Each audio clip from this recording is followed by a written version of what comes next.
Bueno, vamos arrancando. Para los que no me conocen, yo soy Paulina Quiñones Mafasanti, soy residente de tercer año de este hospital, y el Ateneo que les traemos hoy surge como consecuencia de mi rotación por el sector de parasitología en el mes de agosto de este año, y lo llamamos Chagas congénito a propósito de un caso. Vamos a empezar con el caso clínico. El día 25 de agosto de este año se presenta una paciente de 35 años de edad que ingresa a la guardia de obstetricia, está cursando un embarazo de 30 semanas, y el motivo de consulta es un cuadro de vómitos y epigastralgia de varios días de evolución.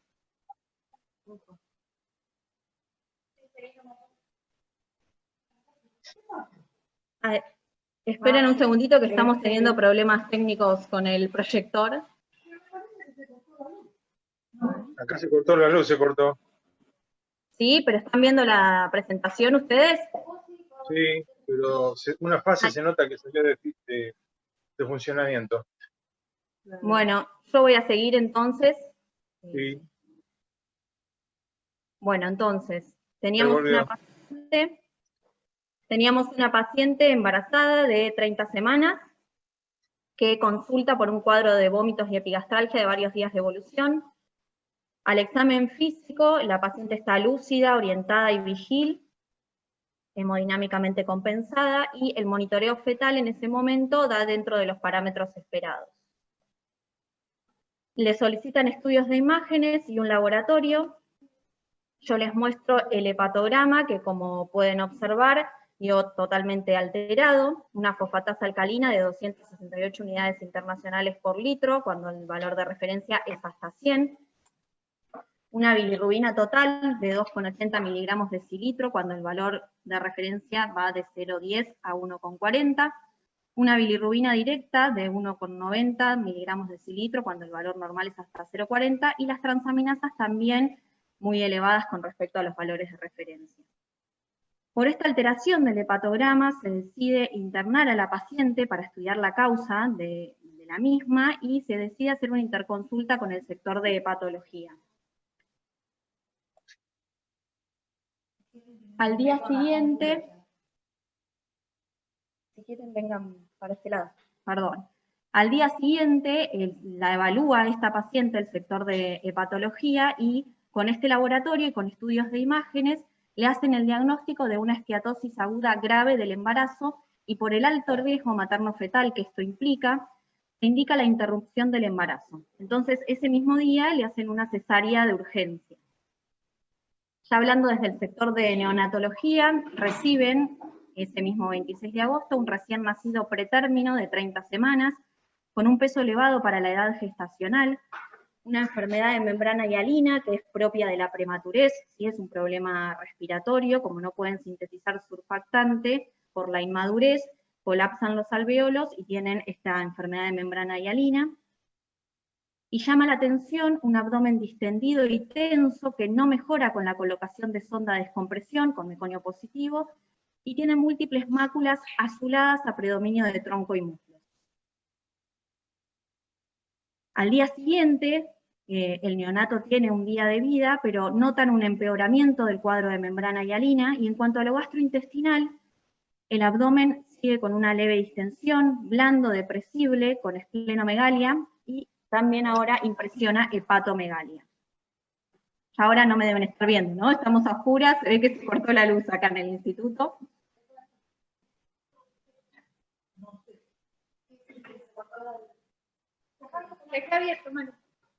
Bueno, le solicitan a este bebé una ecografía abdominal y se recaba información de la salud materna. De la historia clínica extraen que se trata de G2-C1, que es segunda gesta, primer cesárea de una mamá de 35 años, con un monitoreo fetal dentro de parámetros normales en todos los trimestres del embarazo. La madre niega medicación habitual, no precisa ingesta de teratógenos, pero acá surge este dato, y es que la madre es Chagas positiva. Entonces acá vamos a hacer un parate en nuestro caso clínico y vamos a hablar un poco de la enfermedad de Chagas. La Organización Mundial de la Salud la define como una parasitosis sistémica de transmisión principalmente vectorial y endémica en las Américas. Se considera endémica en 21 países que van desde América Central hasta América del Sur, y es causada por el protozoo flagelado Trypanosoma cruzi. Como les dije, la vía principal de transmisión es a través de un vector. El vector biológico que transmite esta patología es del grupo de los triatominos. Todos ellos se alimentan de sangre de humanos o de animales, y los principales géneros que están implicados en la transmisión de esta patología son el Panstrongyllus, el triatoma y el Rhodnius, que están esquematizados acá en este dibujito. En este mapa simplemente les quería mostrar que la distribución de los diferentes géneros es distinta según el sitio geográfico. Y fíjense que en nuestro país el género que predomina es el triatoma, y particularmente en la Argentina tenemos predominio de Triatoma infestans. Vamos a recordar brevemente el ciclo biológico del Trypanosoma cruzi. De este lado de la figura vamos a ver el ciclo del parásito en el vector. Como les dije antes, es un vector biológico, así que el parásito va a sufrir modificaciones en el vector y es indispensable la presencia de este vector para que se cumpla el ciclo del mismo. Y de este lado, con flechas azules, vemos el ciclo del parásito en la persona o el animal. Entonces, cuando el triatomino pica para alimentarse, un humano que está infectado, junto con la sangre va a ingerir los tripomastigotes del Trypanosoma cruzi. Una vez en el intestino medio del vector, se van a diferenciar a epimastigotes, y los epimastigotes tienen la capacidad de multiplicarse. Se van a multiplicar en el aparato digestivo medio del vector, y luego van a diferenciarse en el aparato digestivo posterior a tripomastigotes metacíclicos.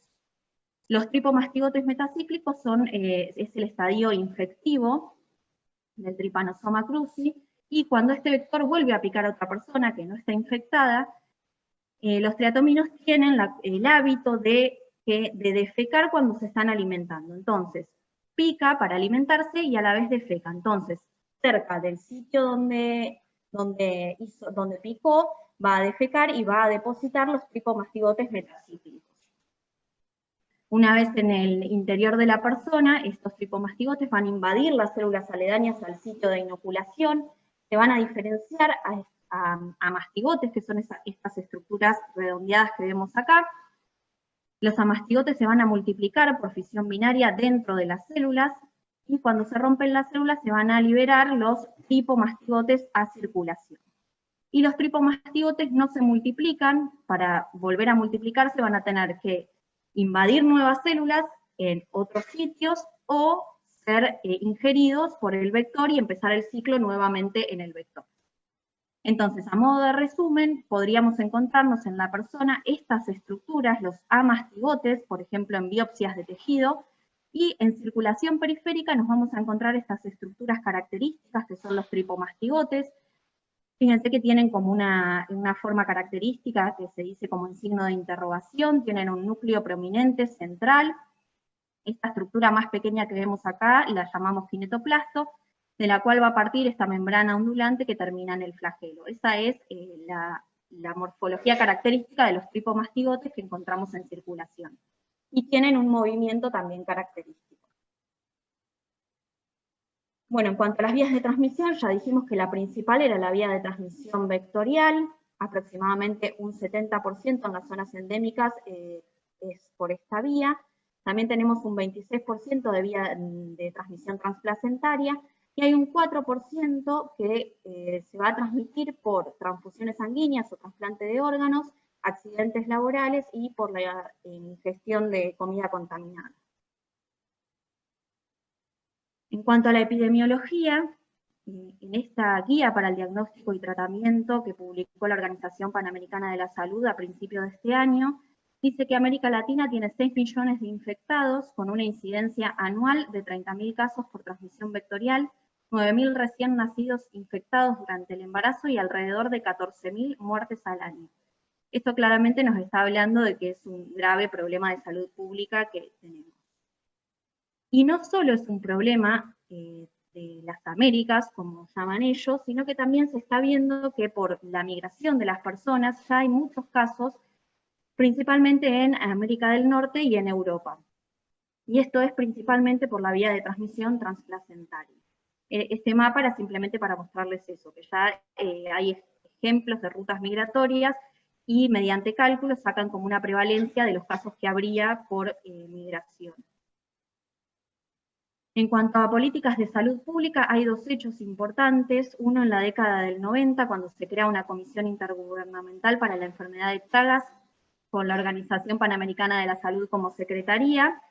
Esto hace que en los diferentes países empiecen a implementar políticas para combatir esta patología y la transmisión de la misma. Y en el 2005 la Organización Mundial de la Salud la incorporó como una de las enfermedades infecciosas desatendidas. Por supuesto que esto le da mucha más visibilidad a nivel mundial y se empiezan a tomar medidas mucho más fuertes. ¿Y qué es lo que dice la Organización Panamericana de la Salud que se logró con estas políticas? En primer lugar, interrumpir la transmisión vertical en 17 países, dentro de los cuales está la Argentina. Logró implantar el tamizaje universal de donantes de sangre en todos los países endémicos de la región, mejorar la detección y el tratamiento de casos congénitos, ampliar la cobertura del diagnóstico y acceso a la atención clínica de los pacientes. Esto dice la Organización Panamericana de la Salud, que lograron al incorporar todas estas políticas para combatir esta enfermedad.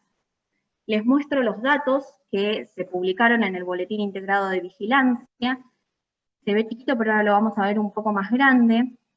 Pero les quería mostrar que son los casos acumulados de Chagas agudo vectorial desde la semana 5 a la semana 5, desde la semana 1 a la semana 5 epidemiológica, y compara el año 2019 con el año 2020.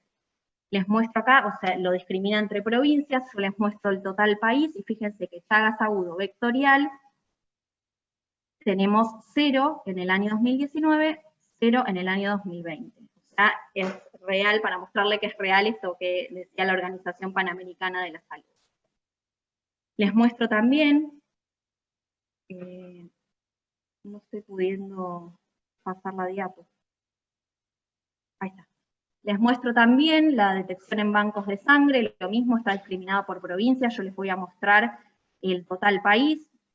La detección de Chagas en bancos de sangre en el año 2019 fue de 1,4% de positividad, mientras que en el año 2020 hay un 0,5% de positividad, lo que implica una variación porcentual de casi 62%. Sin embargo, en cuanto a las embarazadas estudiadas para Chagas, fíjense que el total país para el año 2019 es un 1,8% de positividad y para el 2020 es un 1,4% de positividad. Es decir, bajó un poco comparando los años, pero no tanto como la detección en bancos de sangre. Pero compara las mismas semanas. Compara semana 1 a semana 5, 2019 contra 2020.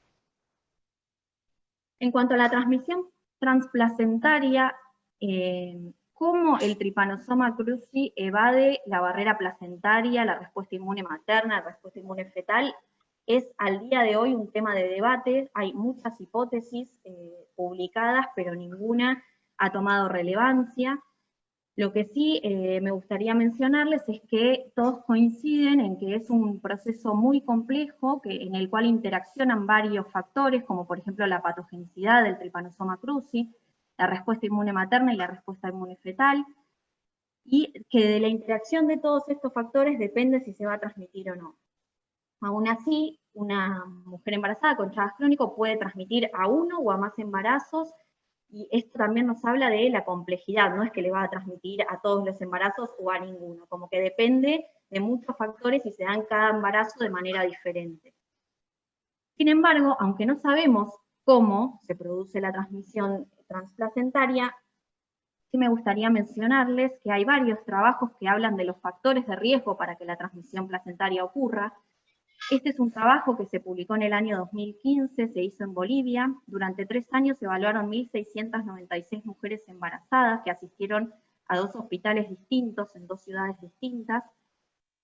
De estas 1.696 mujeres, 456 fueron diagnosticadas con enfermedad de Chagas y tuvieron 31 neonatos con Chagas congénito. Lo que les quería mostrar es esta tablita que es más larga, tiene más factores de riesgo, pero me interesaba mostrarles que es la carga parasitaria. Está medida por PCR, y este resultado que está acá son equivalentes parasitarios por mililitro. Y lo que vemos acá es la cantidad de transmisión transplacentaria que hubo y entre paréntesis el porcentaje. Fíjense que cuando la madre tenía una carga parasitaria de 0, equivalentes parasitarios por mililitro, hay 0 transmisión.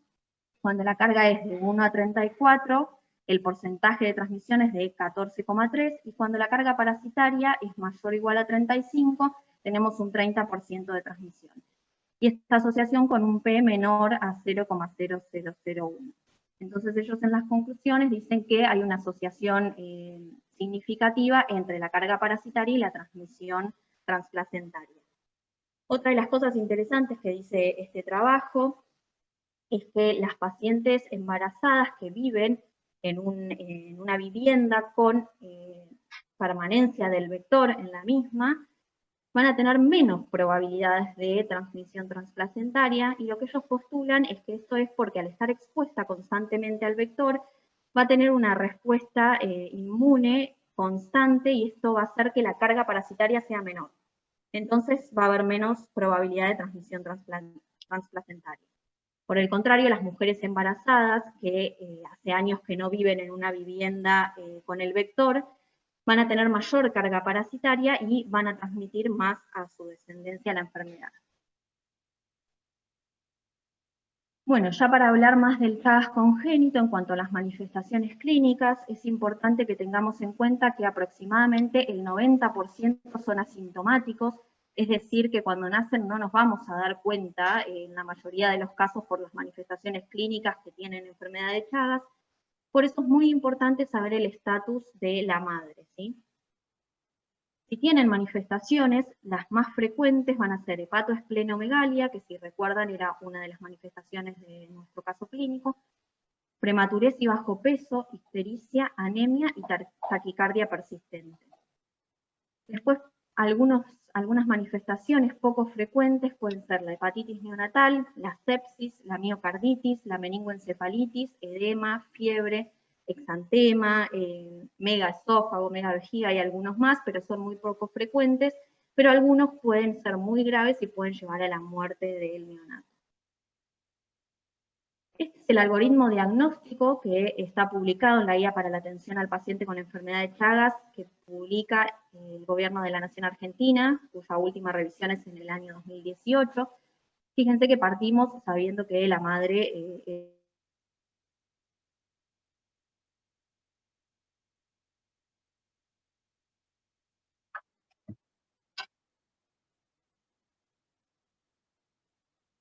es detectar al parásito. No le vamos a hacer serología porque al momento del nacimiento no sabemos si esos anticuerpos son del nene o de la madre, así que el método de elección es el método directo y ellos recomiendan el microhematocrito, que ahora más adelante vamos a ver bien de qué se trata. Si la parasitemia da positiva, consideramos que el bebé está infectado y se inicia rápidamente el tratamiento. Si la parasitemia da negativa, no nos quedamos ahí, sino que lo seguimos con serología a partir de los 10 meses. Ideal es que esto se haga antes que el bebé se vaya de alta, ¿sí? Y si no, es recomendable hasta los 3 meses de edad hacer el microhematocrito. Después de los 3 meses baja bastante la sensibilidad. Si tenemos niños de más de 10 meses o a partir de los 10 meses, lo que se hace es serología por 2 técnicas con fundamento distinto. En este caso, si la serología es no reactiva, con resultados concordantes de las 2 técnicas, vamos a considerar que no está infectado y hacen el alta de seguimiento. Y si la serología es reactiva por los 2 métodos, consideramos que está infectado y se inicia inmediatamente el tratamiento. Con respecto al tratamiento, unas pocas palabras de lo que recomiendan las guías de nuestro país. Lo que nos dicen es que el efecto tripanocida, demostrable por negativización de la parasitemia o de la serología, sería más del 90% en los casos congénitos tratados durante el primer año de vida. Y por eso es tan importante hacer el diagnóstico en el momento y empezar a tratarlo, porque cuando se trata de manera precoz, las posibilidades de éxito aumentan muchísimo. Y lo otro interesante es que en mujeres en edad fértil, no embarazadas, el tratamiento debe ser recomendado. Hay estudios que demuestran que el tratamiento tripanocida actúa como un factor de prevención para la ocurrencia de la transmisión congénita, disminuyendo 20 veces su probabilidad. Es decir, no vamos a tratar a la mujer embarazada porque no hay estudios de teratogenicidad de las drogas tripanocidas, pero sí es recomendable que una mujer en edad fértil con Chagas sea tratada, precisamente para prevenir la transmisión congénita. ¿Cuáles son las prácticas disponibles en nuestro hospital? En cuanto a la serología, en el sector de inmunología se hacen anticuerpos por inmunofluorescencia, y en el sector de virología se hacen anticuerpos por enzima inmunoensayos y hemaglutinación, es decir, que contamos con técnicas con diferentes fundamentos. En el sector de biología molecular se puede solicitar la carga parasitaria de Trypanosoma cruzi, que se hace por PCR, sin embargo no se hace acá en el hospital, se deriva. Y en el sector de parasitología se puede solicitar el parasitológico en sangre, que incluye 3 exámenes: el examen de sangre en fresco, la concentración de Stroud y el micrométodo o microhematocrito, que es lo mismo. Vamos ahora sí a meternos de lleno en el laboratorio de parasitología. Como les dije, tenemos estas tres metodologías: el examen de sangre en fresco, la concentración de Stroud y la microconcentración. Antes de ver bien estos 3 métodos, una aclaración importante de la etapa preanalítica es que el procesamiento de la muestra debe ser inmediato, porque como les dije antes, lo que vamos a buscar, porque es lo que se encuentra en sangre periférica, son los tripomastigotes, y lo que queremos es ver la muestra en fresco y buscar la movilidad característica de los tripomastigotes. Y esto hace que se requiera de toda una logística en el laboratorio, porque normalmente lo que sucede es que el infectólogo llama al laboratorio y pregunta: ¿hay alguien que pueda procesar la muestra para que yo mande la muestra ahora? No es que él mandan la muestra y nada más, sino que hay una comunicación entre infectología y el laboratorio de parasitología para que esto se produzca de la manera más dinámica posible.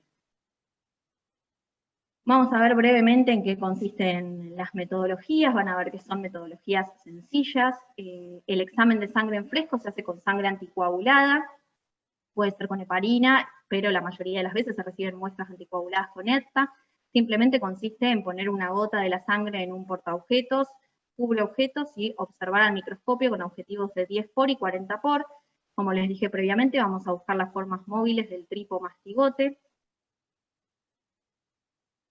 En cuanto a la concentración de Stroud, la muestra que se utiliza es sangre sin anticoagulante. Fíjense que se necesitan de 5 a 10 mililitros, o sea, se necesita un volumen bastante alto.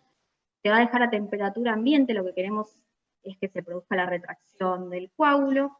Nos vamos a quedar con el sedimento y requiere de 2 pasos de centrifugación. Un primer paso, 800 revoluciones durante 2 minutos, nos vamos a quedar con el sedimento, y después 2500 revoluciones, 10 minutos. Nos vamos a quedar con el sedimento. Estos puntitos rojos están adrede, siempre tratamos de que queden algunos glóbulos rojos para evidenciar el movimiento y para tener contraste y que sea más fácil la visualización del fresco. Y lo mismo que lo anterior lo vamos a ver en aumentos de 10 por y 40 por.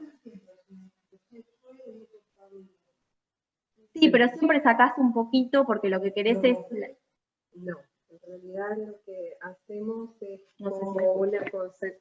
como una concentración en mayor volumen. Retraemos el coágulo y después se hace una separación de la capa de blancos, para obtener mayor volumen de muestra y poder obtener los tripomastigotes. Entonces, saca el coágulo, se hace una centrifugación baja, ¿sí? Porque ahí todavía llevamos parte de rojos y después nos quedamos con el concentrado de un poquito de rojos, blancos y plaquetas. Y después hacemos la observación. Eso quedaría como en el sedimento después de la centrifugación. No. Agarrás la capita. Claro, se busca. Ahora en el microhematocrito lo se va a explicar, entender. Se explica en chiquito y esto es en grande. Claro. Bueno, en cuanto al microhematocrito, que es la técnica de elección para neonatos, la muestra de elección es la sangre anticoagulada. Normalmente llega sangre anticoagulada con ETA. Con esta sangre vamos a cargar capilares, vamos a hacer una centrifugación de los mismos a 5000 revoluciones durante 1 minuto. se va a producir la separación de los elementos y, como explicaba recién Giselle, lo que queremos es la capa que va a quedar, que está por encima de la capa de blancos. Entonces vamos a romper el capilar en esa zona, siempre nos vamos a quedar con un poquito de rojos, por lo que dije anteriormente, y de nuevo vamos a depositar eso en un porta y lo vamos a mirar entre porta y cubre. Para las tres técnicas, cuando armamos los porta, podemos armar también de la misma manera portas para hacer una coloración de Giemsa y poder evidenciar las estructuras de los tripomastigotes. Se fijan estos portas con metanol y después se hace una coloración con Giemsa al 20% durante 20 minutos. En cuanto a los controles de calidad, el control de calidad interno se hace un control de la coloración de Giemsa cada vez que se larga, y en caso de resultado positivo, siempre antes de informar tienen que visualizar el fresco 2 operadores, aunque cada vez que hay un caso positivo va todo el laboratorio a verlo, pero bueno, sí o sí por 2 operadores experimentados antes de informar el resultado. En cuanto al control de calidad externo, se reciben 3 envíos anuales con una muestra cada uno para hemoparásitos del Colegio Americano de Patólogos, que se evalúa junto con el sector de hematología. Bueno, ya terminando con toda la parte de laboratorio, volvemos a nuestro caso clínico. Les hago un resumen como para volver al caso clínico. El 25 de agosto de este año ingresa por guardia una paciente embarazada por cuadro de vómitos y epigastralgia de varios días de evolución. Por un hepatograma alterado, al día siguiente se hace una interconsulta con hepatología que hace el diagnóstico de esteatosis aguda grave del embarazo y le hacen una cesárea de emergencia. El bebé que nace es un neonato pretérmino, al día 27 tiene un día de vida y llama la atención esta hepatoesplenomegalia, que es por lo que empiezan a recabar información de la madre. El día 28 de agosto, 2 días después que nació, se hace la interconsulta con infectología y desde el sector de infectología piden oportunamente el microhematocrito, que es la técnica de elección en estos casos. Y les voy a mostrar, entonces el 28 de agosto llega una muestra al laboratorio, se logran cargar 4 capilares con la misma, vamos a utilizar 2 para visualizar el fresco y vamos a hacer 2 portas para hacer una coloración de Giemsa. Les voy a mostrar lo que observamos. Fíjense en esta zona, no sé si llegan a ver, igual ahora lo vamos a ver un poco más grande, se ve el movimiento. Acá les hago zoom. Fíjense que se ve el movimiento característico. Hay un montón, fíjense que hay por todos lados, y lo que les decía, que siempre se dejan glóbulos rojos para tener un contraste y para poder visualizarlo. Bueno, ¿se vio el movimiento? Sí. Y les muestro la coloración de Giemsa, fíjense, acá se puede ver el tripomastigote con la forma característica del signo de interrogación, el núcleo prominente central, el kinetoplasto, el flagelo. Y esta es otra foto también de la coloración de Giemsa, de esa muestra, núcleo central, kinetoplasto, se llega a ver un poco más tal vez la membrana ondulada, que no sé si ahí se ve mucho, y el flagelo. Sí. ¿Viste qué lindo que nos salió? Bueno, entonces el día 28, 2 días después que nació, antes que le dieran el alta, bueno, igual este bebito tenía otras complicaciones, pero bueno, se le puede informar que que se observan tripomastigotes de Trypanosoma cruzi en el parasitológico en sangre, y desde el sector de infectología indican iniciar rápidamente el tratamiento antiparasitario con benzimidazol, que es la droga recomendada. El día 27 de octubre ya pasaron 2 meses, se hace un control, ya cumple con los 60 días recomendados de benzimidazol y tiene una parasitemia negativa desde el 23 de septiembre, o sea, un mes después de, más o menos un mes después de iniciar el tratamiento, ya tiene una parasitemia negativa. Y a futuro, ya para ir cerrando, les quería mostrar este trabajo para mostrarles que lo último que se está publicando tiene que ver con la prevención de la transmisión congénita, porque como les conté, sería como el principal problema que estamos teniendo ahora. Y les muestro nada más a modo ilustrativo que hay varias vacunas que están probándose, estas son cada una de ellas, y en este cuadrito lo que muestran es el nivel de anticuerpos que desarrollan, el perfil de citoquinas, el perfil de linfocitos, pero bueno, aclararles que todo esto está en etapa preclínica, digamos, todavía ninguna pasó a etapa clínica, pero el interés actual es en la prevención de la transmisión congénita.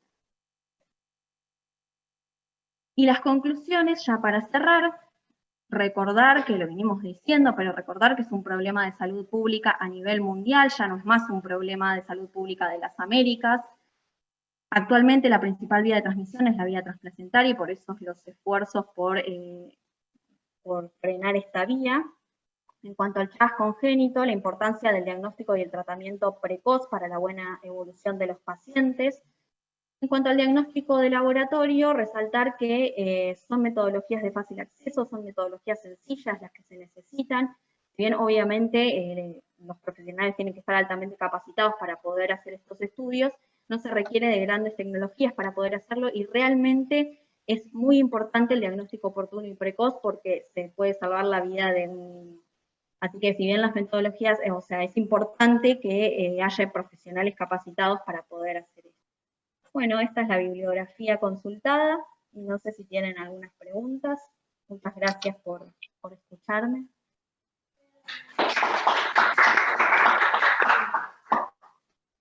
Gracias. ¿Habrá consultado allá si en Bragado detectaron alguna vez un Chagas congénito? La verdad que no consulté, José. No sé, sinceramente no sé si han diagnosticado alguno. Porque estaría buenísimo que allá en Bragado, como en Junín, por ejemplo, ni que hablar, haya gente capacitada, porque no es tanto. Estamos viendo cada vez más que cosas sencillas salvan vidas sin necesidad de la alta tecnología. Tal Fíjate cual. que estamos hablando de una microscopía bastante sencilla, un MyGrumbal, casi cualquiera lo puede hacer bien. Digo casi cualquiera, porque habría que ver realmente cuál es el control de calidad de hacer una correlación, pero está muy bien. Bueno, me alegro que hayas podido traer un caso de fácil manejo, de posible manejo comunitario. Claro, sí. No entendí bien si el bebé se salvó. Sí. Más o menos al mes de iniciar el tratamiento ya tenía controles de parasitemia negativo y con respecto a infectología ya estaba bien. Hicieron el seguimiento de los 2 meses y terminó con el tratamiento. Muy bien. Bueno. Con esto te hablar. Sí. No sé si está primero por ahí Leticia. A mí este caso me trae 2 temas. Uno que me acuerdo cuando vino en los últimos congresos que estuvieron ustedes las residentes, venía un señor colombiano que hablaba de POCT y él decía lo importante que era en Colombia que el obstetra le hiciera el control en el momento de la consulta a la embarazada, porque por las condiciones socioeconómicas, después no veían a la mujer hasta el momento del parto. Entonces, por eso él defendía mucho el tema de hacerle un POCT ahí en el momento y llegado el caso tratarla, tanto para sífilis, yo suponía que también para toxos y para Chagas. Eso era un tema. 2, cuando yo te empecé a escuchar hoy el caso, estaba pensando en una colecistite de una embarazada por la patología que tenía. Me faltaba que le picara un poco la piel y dije, pero yo decía, y ahora va a venir el pedido de los ácidos biliares y no lo relacionaba con esto, pero bueno, interesante. Y el otro tema, yo no sé si está Leticia, que la veo que está conectada. Cuando tuvimos a la becaria, la ex alumna Josefina estuvo trabajando mucho sobre los métodos de Chagas y había hecho como una correlación, creo que por eso es la importancia incluso de hacerlo por 2 métodos diferentes, porque teníamos diferencias entre un método y otro. Y muchas veces podías diagnosticarlo como negativo siendo positivo. A mí me quedó eso que al fin nunca lo publicamos. No me acuerdo en qué quedó. ¿Estás por ahí, Leto? No sé si por... está escribiendo. Acá estoy. No, yo no... ¿Qué pone? Acá estoy. Pone.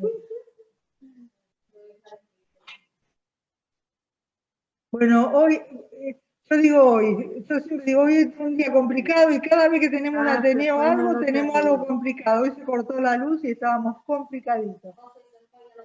¿Qué? No llegó a publicar, pero era realmente muy, muy interesante. Pero está bueno, y dejó ella la... Sí, creo que ahí tenemos la información, porque habíamos ido a esa parte del hospital que te aconsejan qué publicar, cómo publicarlo. Lo que pasa es que nos metíamos en un territorio bastante complejo también. Sí, está bueno. Pero estaba muy, muy bueno. Bueno, muchas gracias. No sé si alguien tiene alguna otra pregunta. Porque el kit tiene distintos antígenos. Por eso siempre para el diagnóstico hay que hacer por Más metodologías. Yo, primero, muy lindo, Pauli, el Ateneo, y también para hacer una mención al sector de microbiología, agradecerle porque ni bien apareció este paciente y vimos que le hicieron las pruebas todos, nos llamaron a todas las residentes enseguida para que podamos verlo y no nos perdamos de la oportunidad de ver esto al microscopio, que sabemos que es algo que no viene todos los días, y eso también es una mención aparte, que siempre se están acordando de todos y nos hacen parte.